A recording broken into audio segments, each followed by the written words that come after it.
Order number 34, the Independent Electoral and Boundaries Commission Amendment Bill, National Assembly Bill number 42 of 2022, second reading. Leader of majority. Thank you, Honorable Speaker. Honorable Speaker, I beg to move that the Independent Electoral and Boundaries Commission Amendment Bill 2022 be now read a second time. Honorable Speaker, the object of this bill is a very short bill, is almost a two-clause bill, Honorable Speaker. And the principal object of this bill is to amend the Iebc Act in the first schedule, which provides for membership of the selection panel for purposes of appointment of the chairperson or members of the Iebc Commission. Honorable Speaker, with the passage of the motion that we just passed on order number 33, members will know that if and when these documents are transmitted to His Excellency the President,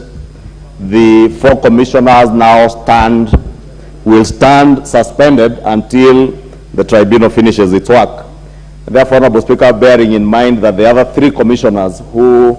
preside over the commission, the chair and the two other commissioners, their term come to an end early January,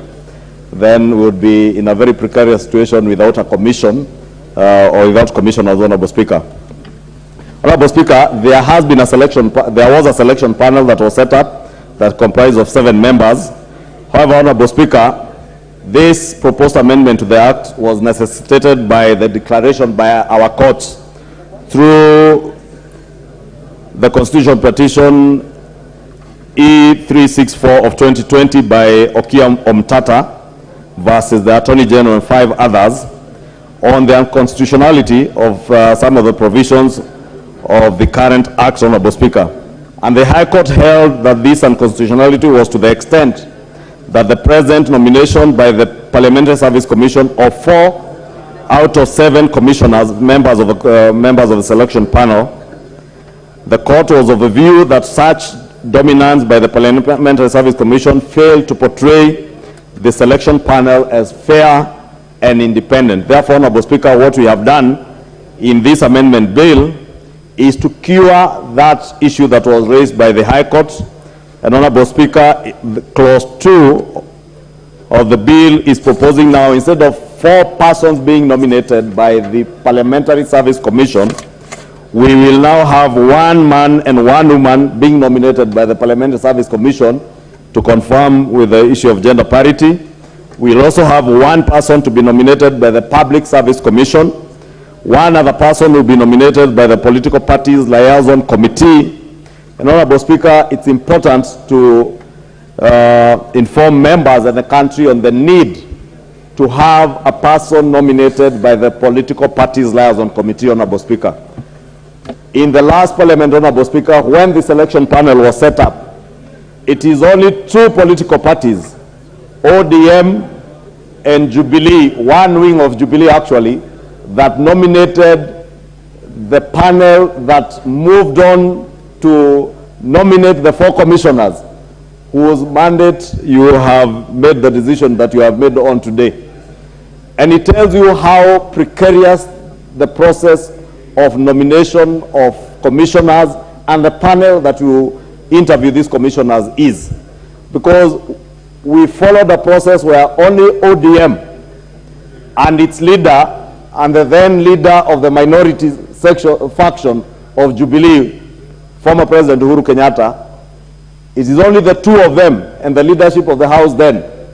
that nominated members who would sit in the selections panel that led to the appointment as commissioners of the 4 commissioners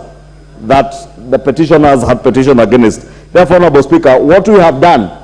other than allowing the Parliamentary Service Commission now or a few political parties, it would have been very easy, Honorable Speaker, to get the Azimio leadership and or ODM and UDA or Azimio and Kenya Kwanza to nominate the people to sit in this panel. But we have now expanded this to a situation where all political parties that are registered and have a unit under the Office of the Registrar of Political Parties under the Liaison Committee to participate in the selection of the panelists or the members of the panel that will then select the or interview commissioners for Iebc. And that is the reason why we are getting one person who will be nominated by the political parties liaison committee that sits in the office of the Registrar of Political Parties, to ensure that even non-parliamentary political parties, even parties that don't have even an MCA, but their political parties registered by the office of the Registrar of Political Parties, then have a stake and a say as to who sits in this panel that will do the work, the important work then of identifying and interviewing the commissioners that will take over from the work of the current commission. Honorable Speaker, there is also one person nominated by the Law Society of Kenya and two persons who will be nominated by the Interreligious Council of Kenya. Honorable Speaker, with that, Honorable Speaker, these provisions now cure the unconstitutionality that was found to be in the bill as it existed, or in the act, by the High Court in the petition filed by Okia Omtata versus the Attorney General and 5 others. Therefore, Honorable Speaker, I want to beg that members do support this amendment. It's a very short bill, but it will go a long way to helping the country to move forward, to ensure that there is no vacuum in the office of Iebc Commission, and the country will be able then to move forward and have a panel that will then help the country to identify other commissioners to succeed the current commissioners. With that, Honorable Speaker, I beg to move and request Wakili Mureu, a member of the Justice